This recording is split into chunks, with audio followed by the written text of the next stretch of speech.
শুরু করছি আজকের ভাগবত পাঠ ও প্রসঙ্গ। সকলকে সশ্রদ্ধ নমস্কার, প্রীতিপূর্ণ শুভেচ্ছা জানাচ্ছি। বংশে বিভূষিত করাত নবনীরোদাভাত, পীতাম্বরাত অরুণবিম্ব ফলাধরোষ্ঠাৎ, পূর্ণেন্দু সুন্দর মুখাদ অরবিন্দ নেত্রাদ, কৃষ্ণাৎ পরম কিমপি তত্ত্বমহং ন জানে।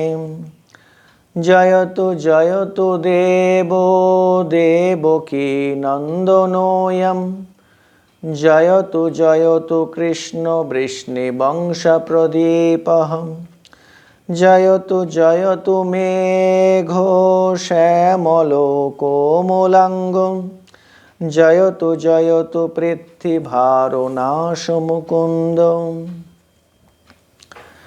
আজকের আমরা আলোচনা করব অন্যতম ভগবদ অবতার, তার নাম কপিল দেব, তার শিক্ষা নিয়ে।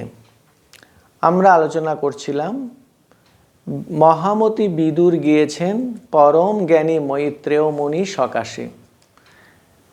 তার ছিল অন্তরে সুতীব্র অধ্যাত্ম অন্বেষা। তিনি সেখানে গিয়ে মৈত্রেয় মুনিকে উপযুক্ত সম্ভাষণ করে তিনি তার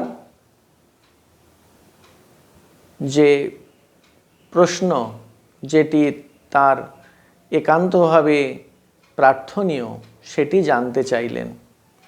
আর তার উত্তরে মৈত্রেয় মুনি অনেক কিছু আধ্যাত্মিক প্রসঙ্গ করতে লাগলেন এবং করতে করতে তিনি এক সময় কপিল দেবহূতি সংবাদ এর প্রসঙ্গ শুরু করলেন। মৈত্রেয় মুনি বিদুরকে বললেন, ব্রহ্মা তার সৃষ্টি বিস্তারের জন্য কর্দম মুনিকে আদেশ করলেন।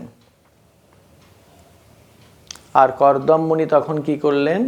সরস্বতী নদীর তীরে গিয়ে 10,000 বছর ধরে ভগবান বিষ্ণুর আরাধনা করতে লাগলেন। ভগবান তাতে তুষ্ট হলেন। তুষ্ট হয়ে নিজ মূর্তি ধারণ করে তার সামনে উপস্থিত হলেন। ভগবানকে নিজ সকাশে পেয়ে কর্দম মুনি বললেন যে আপনি সবার মনোবাঞ্ছা পূর্ণ করেন, তা সকাম হোক বা নিষ্কাম হোক, সবার প্রতি আপনি কৃপা পরায়ণ। যদিও আমি ভোগ্য বস্তু প্রার্থনা করব, তবু আমি জানি জীবনের উদ্দেশ্য তোমাকে লাভ করা। এসব জেনেও আমি একটি স্ত্রী রত্ন প্রার্থনা করছি। তিনি জানেন পুত্রই সোনা, বিত্তই সোনা, লোকই সোনা, এগুলির চেয়েও ভগবত অন্বেষাই সর্বশ্রেষ্ঠ প্রার্থনা। তা সত্ত্বেও তিনি স্ত্রী রত্ন প্রার্থনা করছেন। কেন না, তিনি গার্হস্থ্য ধর্ম প্রতিপালন করতে চান। ব্রহ্মা তাকে সেই আদেশ করেছেন, সেই পিতৃ আজ্ঞা পালনের জন্য তিনি এটি করতে চান। তিনি বলছেন, হে প্রভু, যদিও আমি এই বিষয় ভোগ প্রার্থনা করছি, তবুও তুমি যেহেতু কৃপা করে আমাকে দর্শন দিয়েছ, সেই দর্শন দান যেন বৃথা না হয়। আমার বিষয় ভোগের ইচ্ছা যেন পরিণামে কামনাহীন শুদ্ধ ভক্তিতে পরিণত হয়ে আমার প্রতি তোমার কৃপা বর্ষিত হয়। শ্রী ভগবান বললেন, হে মুনিবর, যে উদ্দেশ্যে তুমি এত করে আমায় ডাকলে, এত করে তপস্যা করলে, তা আমি জেনেছি, আর সে পূরণের ব্যবস্থা করেও রেখেছি। আগামী পরশুদিন তোমার কাছে উপস্থিত হবে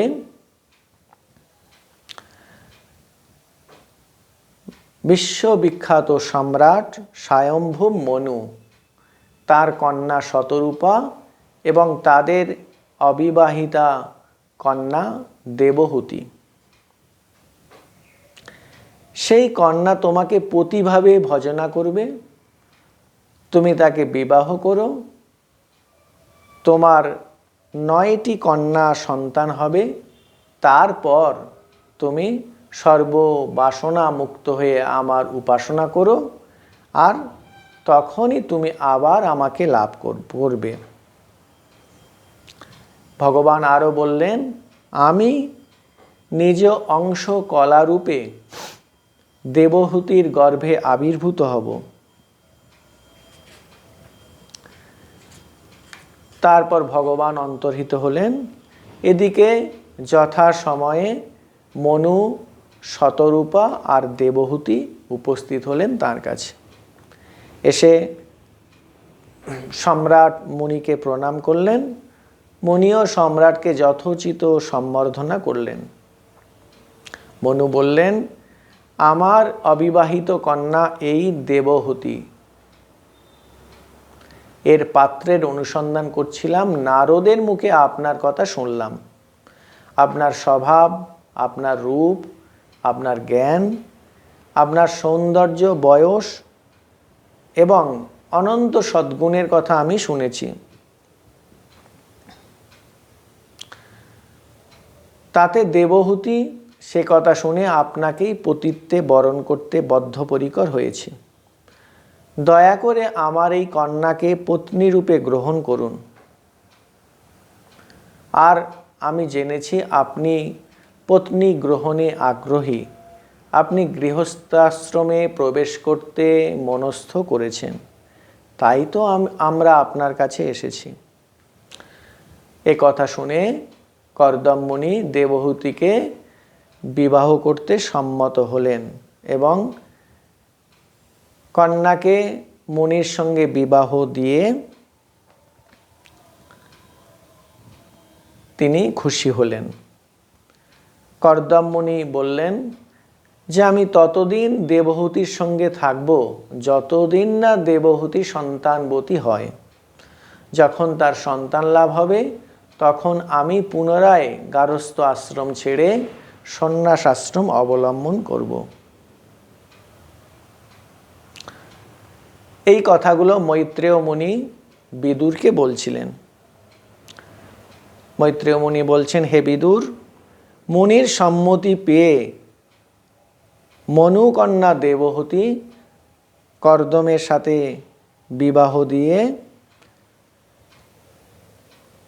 মনু আর শতরূপা ফিরে গেলেন, আর কর্দম মুনিকে দেবহূতি অত্যন্ত নিষ্ঠার সঙ্গে সেবা করতে লাগলেন এবং তাতে তিনি তার পতিকে তুষ্ট করলেন। আমরা তারপর দেখলাম যে ক্রমে দেবহূতি 9টি কন্যা সন্তানের জননী হলেন। তারপর কর্দম মুনি বললেন যে এবার আমি বিদায় নেব, আমার সন্ন্যাস ধর্ম গ্রহণের সময় এসে গেছে। তাতে দেবহূতি কাতর হয়ে বললেন, আমার এই অবিবাহিত কন্যাদের আমি কেমন করে একা মেয়ে মানুষ পাত্রস্থ করব? তুমি না থাকলে সেটা সম্ভব কি করে হবে? আর তুমি যদি চলে যাও তাহলে আমার পরকালের উপায় বা কী হবে? আমি এতকাল আপনার সেবা করেছি, আপনার সঙ্গ করেছি, কিন্তু আপনার ঈশ্বরীয় ভাব তো বুঝিনি, আপনার কাছে ঈশ্বরীয় জ্ঞান লাভের দিশা তো পাইনি, আর আপনি এর মধ্যেই চলে যাবেন? অন্তত কন্যাদের পাত্রস্থ করার ব্যবস্থা করো। দেবহূতির কথা শুনে কর্দম মুনির মনে হলো ভগবানের কথা, ভগবানের আশ্বাস বাক্য, তার ভরসার কথা। তিনি বললেন, স্বয়ং ভগবান তার অংশে কপিল রূপে জন্মগ্রহণ করবেন তোমার গর্ভে। তুমি এখন থেকে ভগবানের আরাধনায় প্রবৃত্ত হও। তো তার জননী ভগবানের অনেক আরাধনা করলেন এবং কপিলকে সন্তান রূপে লাভ করলেন। যখন পুত্র সন্তান জন্মগ্রহণ করল, ভগবানের আবির্ভাব হলো, তখন কর্দম মুনি পুত্ররূপী ভগবানকে বন্দনা করে তার অনুমতি নিয়ে সন্ন্যাস গ্রহণের জন্য পথে পা বাড়ানোর জন্য প্রস্তুত হলেন। কর্দম মুনি বলছেন, হে প্রভু, তুমি আমার পুত্ররূপে জন্মগ্রহণ করাতে আমি সর্ববন্ধন মুক্ত হয়েছি। এখন অনুমতি দাও, তোমার চিন্তা হৃদয়ে করতে করতে আমি শোকশূন্যভাবে পৃথিবী ভ্রমণ করব। কর্দম মুনি সন্ন্যাস গ্রহণ করে বনে চলে যাওয়ার পরে কপিল দেব জননীর কল্যাণের জন্য জননীর কাছে অবস্থান করতে লাগলেন। একদিন কপিল জননী দেবহূতি কপিল দেবকে বললেন, হে বিরাট পুরুষ, দুষ্ট ইন্দ্রিয় বর্গের তাড়নায় আমি অত্যন্ত কষ্ট পাচ্ছি। ওইসব ইন্দ্রিয় বর্গের ভোগেচ্ছা পূরণ করতে গিয়ে আমি মোহে অন্ধ করে গহন সংসার দুঃখ ভোগ করছি। বস্তুত এই ইন্দ্রিয় বর্গ আমাদের অত্যন্ত পীড়িত করে। আমরা শ্রীমদ্ ভাগবতমের অন্যত্র পাঠ করি, সেখানে বলা হচ্ছে এই রকম যে যেমন বহু পত্নীর পতি তার পত্নীদের অভিলাষ পূর্ণ করার জন্য ব্যতিব্যস্ত হয়ে ওঠেন, ঠিক তেমনি সাধক তার ইন্দ্রিয় বর্গের জন্য অস্থির হয়ে ওঠে। তার জননী বলছেন, আমি ভক্তি বিনম্র চিত্তে তোমার শরণাগত হয়ে প্রার্থনা করছি, হে সংসার বৃক্ষের মূলচ্ছেদক। যে সংসারকে যদি বৃক্ষের সঙ্গে তুলনা করা হয়, তার মূলকে ছেদন করতে পারে না স্বয়ং ভগবান একমাত্রই পারেন। তাই বলছেন, সংসার বৃক্ষের মূলচ্ছেদক, আমাকে আধ্যাত্মিক তত্ত্বরাজি উপদেশ দাও। মাতা দেবহূতির কথা শুনে কপিল দেব অত্যন্ত প্রীত হয়ে বললেন, হে মাতো, যারা সংসার বন্ধন থেকে মুক্ত হতে চায়, চিত্তের একাগ্রতা সাধনই তার শ্রেষ্ঠ উপায়। এই চিত্তই আমাদের বন্ধন আর মুক্তির কারণ। যে বিষয়ে আসক্ত হলে বন্ধন দশা প্রাপ্ত হয়, আর বিষয়ে বিরাগী হলে মুক্ত হয়ে যায়। আমরা উপনিষদে এই একই কথা পাই, মন এব মনুষ্যানাম কারণম বন্ধমোক্ষয়। বলছেন, মন হচ্ছে মনুষ্যের বন্ধন আর মুক্তির কারণ। মন যদি বিষয়ে আসক্ত হয়ে ডুবে থাকে তাহলে আমরা বাধা পড়ি, আর যখন মনকে আমরা বৈরাগ্যের আগুনে শুদ্ধ করে নিতে পারি, তখন আমরা মুক্তির আনন্দ লাভ করি। ভগবান শ্রীরামকৃষ্ণ বলেছেন যে মনেতেই বদ্ধ, মনেতেই মুক্ত।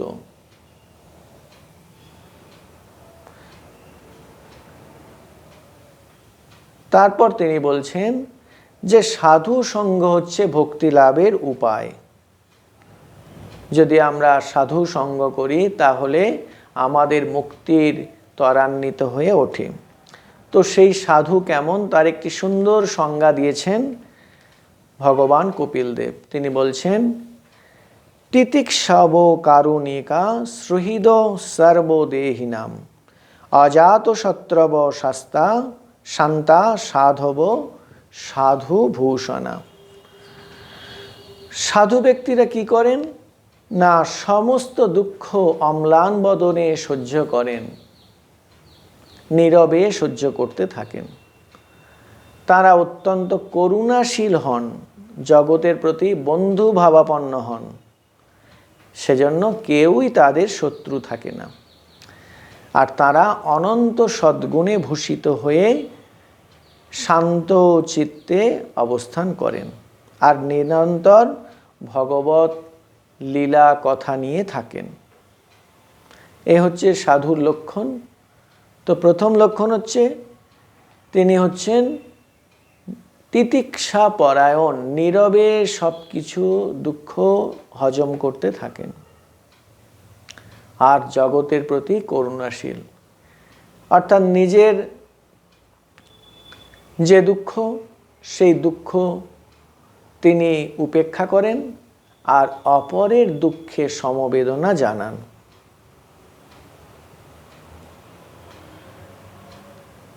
যদি এইরকম আমরা সাধুসঙ্গ করি কি হবে?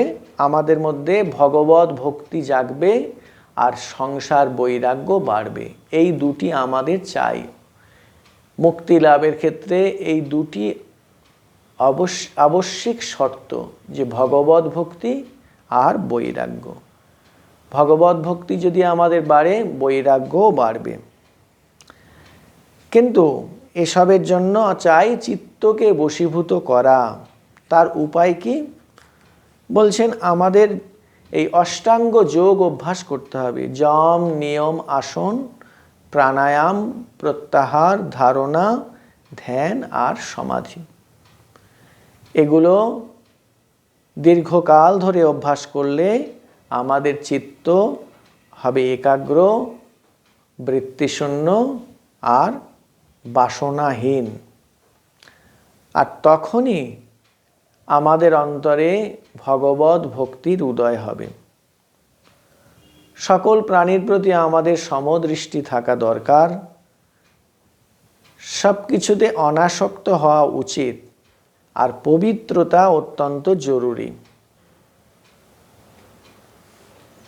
কপিল দেব বলছেন, এভাবে যদি আমাদের মনের মালিন্য দূর হয়ে যায় তাহলে কি হবে না, তখন কেবলমাত্র সেই বৈরাগ্য বিধূত চিত্তে, শুদ্ধ চিত্রে শ্রী ভগবান প্রকাশিত হবেন। তিনি কেমন রূপ নিয়ে প্রকাশিত হবেন? বলছেন, প্রসন্ন বদনাম ভোজম পদ্ম গর্ভারুণেক্ষণম নীলোৎপলদল শ্যামম শঙ্খ চক্র গদাধরম। পূর্ণ ফুটন্ত পদ্মের মতো হবে তার মুখমণ্ডল, পদ্মের ভিতরের মতো অতি সুন্দর রক্তিমাভ চোখ, নীল পদ্মের মতো অপরূপ শ্যামল তার দেহ, আর শঙ্খ চক্র গদা পদ্মধারী তিনি হবেন। তিনি মনোহর পীতাম্বর বেশধারী, আর বক্ষস্থলে শ্রীবৎস চিহ্ন থাকবে, আর গলদেশে কৌস্তবমণি শোভিত থাকবে, আর বনমালা পরিহিত থাকবেন তিনি। ভগবানের এই রকম ধ্যান মূর্তির হৃদয়ে চিন্তা করতে করতে যখন আমরা তন্ময় হয়ে উঠব, তখন তিনি সত্যি সত্যি আমাদের অন্তরে উদ্ভাসিত হবেন।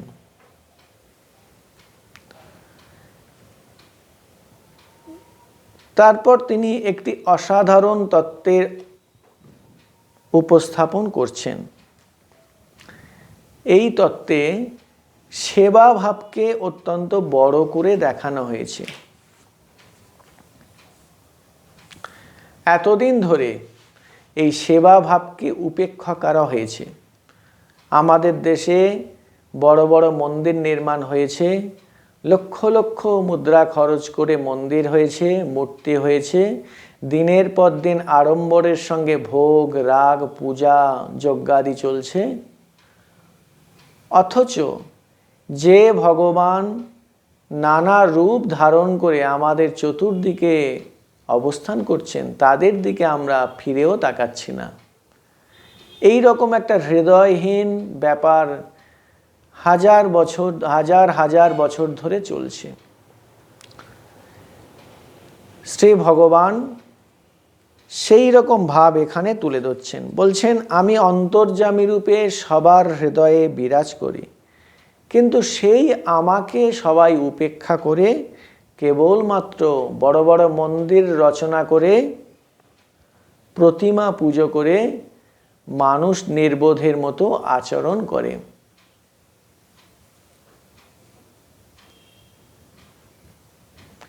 এটি ঠিক নয়, এটি এক ধরনের নির্বুদ্ধিতা। আর এই জন্য আমাদের জাতির এই হাল। আমাদের শাস্ত্রে আছে অসাধারণ তত্ত্বের কথা, সর্বভূতে ঈশ্বরের কথা, অথচ আমরা সেই ঈশ্বরকে প্রতিমার মধ্যে সীমাবদ্ধ করে ফেলেছি। এতই সংকীর্ণ আমাদের মনোভাব। শ্রী ভগবান বলছেন, অহম সর্বেষু ভূতেষু ভূতাত্মা অবস্থিত সদা তম অবজ্ঞায় মাং মর্ত কুরুতে অর্চা বিড়ম্বনম। বলছেন, অহম সর্বেষু ভূতেষু ভূতাত্মা অবস্থিত সদা। আমি সকল জীবের হৃদয়ে আত্মারূপে বিরাজ করছি। এটি আমাদের আধ্যাত্মিক, চিরন্তন আধ্যাত্মিক সত্য যে ঈশ্বর সর্বভূতের অন্তরে আত্মারূপে বিরাজ করেন। মানব কিন্তু সেই সর্বভূতস্থিত আমাকে অবজ্ঞা করে প্রতিমা দিতে পুজো করে। এটা একটা বিড়ম্বনা মাত্র, ভগবান এটি বলছেন। আমরা নজরুলের একটি কবিতায় এই ভাব পাই। সেখানে নজরুল লিখছেন যে, ছেলের মুখে থুতু দিয়ে মার মুখে দিস ধূপের ধোঁয়া। আমরা যদি এই বহুরূপে সম্মুখে যে ঈশ্বর আছেন, দরিদ্র, মূর্খ, নানা অবহেলিত, নিপীড়িত যে মানুষ, সেই নানা রূপে যে ঈশ্বর আছেন তাকে অবজ্ঞা করে শুধু লক্ষ লক্ষ টাকা খরচ করে মন্দিরে ভোগ রাগ পূজা আড়ম্বরের ব্যবস্থা করি, ভগবান এটি পছন্দ করেন না। তিনি বলেন এটি বিড়ম্বনা মাত্র। কেননা তিনি সকল জীবের হৃদয়ে আত্মা রূপে অবস্থান করছেন। তাকে অপমান করা, তাকে ছেড়ে যদি, তাকে নিয়েই যদি আমরা শুধু পড়ে থাকি, অথচ বহুরূপে সম্মুখে যারা আছেন তাদেরকে অবজ্ঞা করি, সেটি ভগবান কখনোই ভালো মনে নেবেন না। ভগবান বলছেন যে তাতে কখনোই আমি সন্তুষ্ট হই না। এটি আমাদের মনে রাখতে হবে। স্বামী বিবেকানন্দের কবিতাটি আমরা স্মরণ করে নেব। তিনি বলছেন, বহুরূপে সম্মুখে তোমার ছাড়ি কোথা খুঁজিছ ঈশ্বর, জীবে প্রেম করে যেই জন সেই জন সেবিছে ঈশ্বর। শ্রীমদ্ ভাগবতমের এই ভাবটি এই কবিতার লাইন দুটিতে আছে যে তিনি বহুরূপে সম্মুখে আছেন। নারায়ণই এই সব রূপ ধরে রয়েছেন, ভগবান শ্রীরামকৃষ্ণ বলেছেন। তো তার এই সম্মুখে বহুরূপে যারা আছেন তাদেরকে আমি যদি ছেড়ে বনে জঙ্গলে পাহাড়ের গুহায় ঈশ্বরকে খুঁজতে যাই, তাহলে সেটা দাঁড়াবে যেন গঙ্গার তীরে তৃষ্ণার্ত ব্যক্তির কূপ খননের মতো। গঙ্গার তীরে বসে একজন কূপ খুঁড়ছেন, যে কি ব্যাপার, বলছে খুব তৃষ্ণা পেয়েছে তাই জলের অন্বেষণ করছি। এখন কেমন নির্বোধেরা, যে পাশ দিয়ে গঙ্গার প্রবাহ বয়ে যাচ্ছে আর সে কিনা সেখানে কূপ খনন করছে। আমরাও ঠিক ওই রকম। ভগবান বহুরূপে সম্মুখে আছেন আর আমরা চোখ বন্ধ করে তাকে খুঁজছি। ঠাকুর বলতেন যে কাঠে পাথরের মূর্তিতে ঈশ্বরের পুজো হয় আর জীবন্ত মানুষে কি হয় না? তিনি বলতেন শালগ্রামের চেয়ে মানুষ বড়। আর বলতেন যে চোখ বন্ধ করে তার ধ্যান করছিলাম, ভালো লাগলো না, ভাবলুম চোখ বন্ধ করলে তিনি আছেন আর চোখ চাইলেই কি তিনি নেই। এই শিক্ষা এ যুগের শিক্ষা। আমাদেরকে চোখ খুলে সেই বহুরূপধারী ঈশ্বরের সেবা করতে হবে। এটি যুগবাণী, এটি এ যুগের শিক্ষা। এই পথই ঈশ্বর লাভের রাজপথ। তাই তার উপযুক্ত শিষ্য বলছেন যে আমি সেই দেবতার পুজো করি সাধারণে যাদের মানুষ বলে অবজ্ঞা করে। তো আরেকটি শ্লোকে বলছেন অথো মাম সর্বভূতেষু ভূতাত্মানম কৃতালয়ম অর্হয়েত দানো মানভম মৈত্রাভিন্নেন চক্ষুষা। বলছেন আমি সর্বময়, সর্বভূতে অবস্থিত। আমরা উপনিষদে পাঠ করি সর্বম খলু ইদম ব্রহ্ম, গীতাতে পাঠ করি যে বাসুদেব সর্বম। তো ঈশ্বর সর্বভূতে আছেন, এটা আমাদের প্রথম বুঝতে হবে। আর তারপর কি করতে হবে, যে তাকে কেমন করে সেবা করা যায়। বলছেন সমদর্শিতা, সুহৃদভাবে দান আর সম্মান ইত্যাদির দ্বারা তাকে অর্চনা করতে হবে। তো সর্বভূতে অবস্থিত ঈশ্বরের পূজার কথা ভাগবত বিশেষ করে শেখাচ্ছেন। শুধু মন্দিরে মূর্তিতে ঈশ্বরের পূজাকে এখানে নির্বোধের মতো আচরণ বলে বর্ণনা করা হচ্ছে। যে ব্যক্তি সর্বভূতে ঈশ্বরকে দেখেন আর তার সেবা করেন তিনি সর্বশ্রেষ্ঠ ভক্ত। আর যে মন্দিরে মূর্তিতে কেবল তার অর্চনা করেন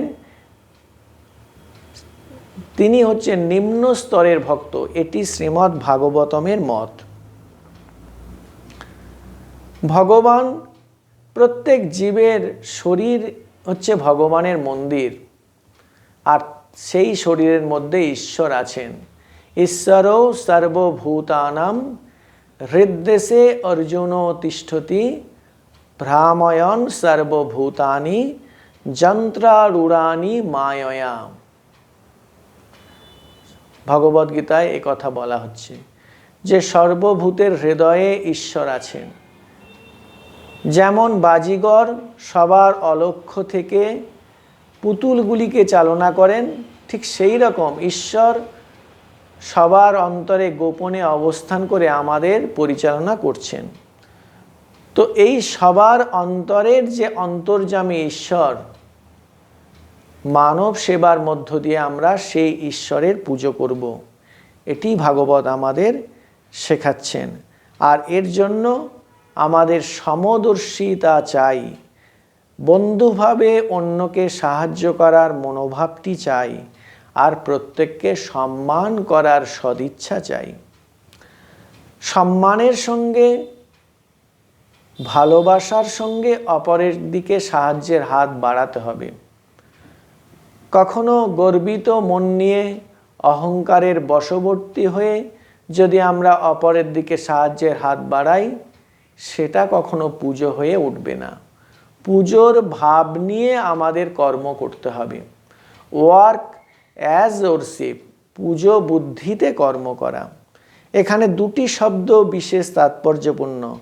বলছেন মৈত্রী ও অভিন্নেন চক্ষুষা, যে আমরা যা করব খুব বন্ধুত্বভাবে করব, যে আমরা সবাই সমান, একে অপরকে সাহায্য করব, এই মনোভাব।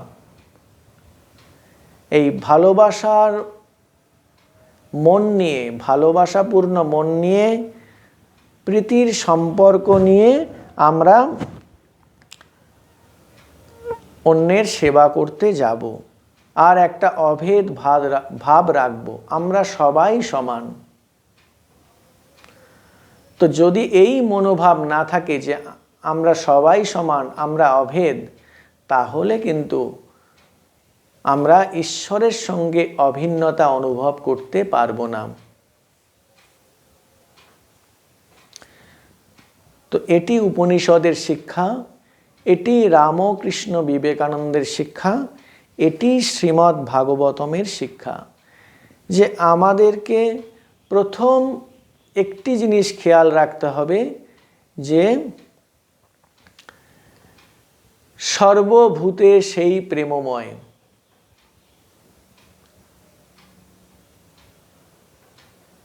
ভগবান সর্বভূতে আছেন, আর আমাদের শরীর, মন, প্রাণ সমস্ত কিছু তার সেবায় অর্পণ করতে হবে। এই দুটি ধাপ ভগবত ভক্তগণের, এই দুটি ধাপে তাদের জীবনটাকে অতিবাহিত করতে হবে। যে প্রথমত সর্বভূতে সেই প্রেমময়, সেই ঈশ্বর সর্বভূতে আছেন, তিনি কেবল একটি মূর্তির মধ্যে আবদ্ধ হয়ে নেই। আর আমাদের শরীর, মন, প্রাণ ঢেলে তার সেবাটি করে যেতে হবে।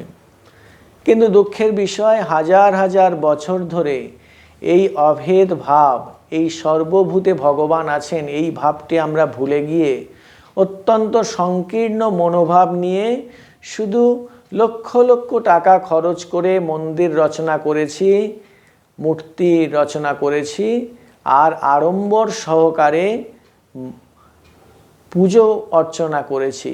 অথচ সেই ভগবানের সন্তান যারা, তাদেরকে দিনের পর দিন অপমান করেছি, অবজ্ঞা করেছি, অত্যাচার করেছি। স্বামী বিবেকানন্দ বলেছিলেন যে যদি আমরা শিবের করুণা লাভ করতে চাই, তাহলে শিবের সন্তানদের আগে সেবা করতে হবে। শিবের সন্তানদের যত্ন করতে হবে। ভগবান শ্রীরামকৃষ্ণ তিনি দক্ষিণেশ্বরে একদিন ধর্মকথা বলছিলেন। বলতে বলতে তিনি নামে রুচি, জীবে দয়া, বৈষ্ণব পূজনের কথা, যে বৈষ্ণব ধর্মের সার কথা, সেটি কথা প্রসঙ্গে এসেছিল। চৈতন্য চরিতামৃতে আছে, নামে রুচি, জীবে দয়া, বৈষ্ণব পূজন, ইহা বিনা ধর্ম নাই, শুনো সনাতন। তো জীবে দয়া এ কথা বলতে বলতে তিনি সমাধিতে আরূঢ় হলেন। আর সমাধিতে থেকে যখন নামলেন, তখন তিনি বললেন খুব বিরক্ত হয়ে, যে কীটানুকীট, জীবে দয়া করবার তুই কে? জীবে দয়া নয়, শিবজ্ঞানে জীবের সেবা করা। আমরা দেখছি যে আজকের এই আলোচনার আলোকে আমরা যদি সেই শ্রীরামকৃষ্ণের সেই দিনের কথাটি স্মরণ করি, তাহলে দেখব শ্রীরামকৃষ্ণদেব সেদিন যেটি বলেছিলেন সেটি একেবারে ভাগবতের কথা। শ্রীমদ্ ভাগবতে তাই আমরা দেখছি এখানে বলা হচ্ছে যে আমরা যখন সেবা করব, তখন সমদর্শিতার মনোভাবটি যেন থাকে, আর তাদের বন্ধুভাবে সেবা করা, আর সম্মান প্রদর্শন করা। এই যে শর্তগুলো আছে, সমদর্শিতা, সুহৃদ ভাব আর সম্মান। আর ঠাকুর কি বলছেন? শিবজ্ঞানে জীবের সেবা করার কথা। তো শ্রীরামকৃষ্ণের সেই যে সেবা কথা, সেবা তত্ত্ব, সেটি যেন ভাগবতেরই তত্ত্ব। তো আমরা যত এই তত্ত্ব অনুশীলন করব, আমরা এ যুগে অত্যন্ত সহজে ভগবত ভক্তি এবং জ্ঞান লাভ করে পরম মুক্তির দিকে এগোতে পারব। আর এটাই আমাদের অনুসরণীয় হওয়া উচিত। আমরা যেন সেই বৃথা আড়ম্বর পূজা অর্চনা করে তাতে ব্যস্ত হয়ে না পড়ি। কেননা সবসময় খেয়াল রাখতে হবে সবার মধ্যে সেই ভগবানই আছেন। আর সেই বুদ্ধিটা মাথায় রেখে, সেই জ্ঞান আমাদের চিন্তাতে রেখে আমাদের সেবা করতে হবে। আমি আবার বলছি, সেই যে স্বামী বিবেকানন্দের কথা, সর্বভূতে সেই প্রেমময়, এই ভাবনা আর তার সঙ্গে শরীর, মন, প্রাণ অর্পণ করো সবে এসবার পায়। আমরা সেই সর্বভূতে সেই প্রেমময়ের উপস্থিতিটা খেয়াল রাখব, আর আমাদের শরীর, প্রাণ, মন সব কিছুই তাঁরই সেবার উৎসর্গ করব। এভাবেই যেন আমরা সারা জীবন কাটাতে পারি, এটি আমাদের একমাত্র প্রার্থনা হোক। আজ এই পর্যন্ত। আবার সকলকে আন্তরিক প্রীতি, শুভেচ্ছা ও সশ্রদ্ধ নমস্কার জানাচ্ছি। সর্বে ভবন্তু সুখিনো, সর্বে সন্তু নিরাময়া, সর্বে পশ্যন্তু ভদ্রাণি, মা কশ্চিৎ দুঃখ ভাগ ভবেৎ। দুর্জন সজ্জন ভূয়াৎ, সজ্জনো শান্তিমাপ্নুয়াৎ। শান্তমুচ্যেত বন্ধেভ্যো, মুক্তশ্চন্নং বিমোচয়েৎ। ওম শান্তি শান্তি শান্তি। হরি ওম তৎসৎ। শ্রীরামকৃষ্ণার্পণমস্তু।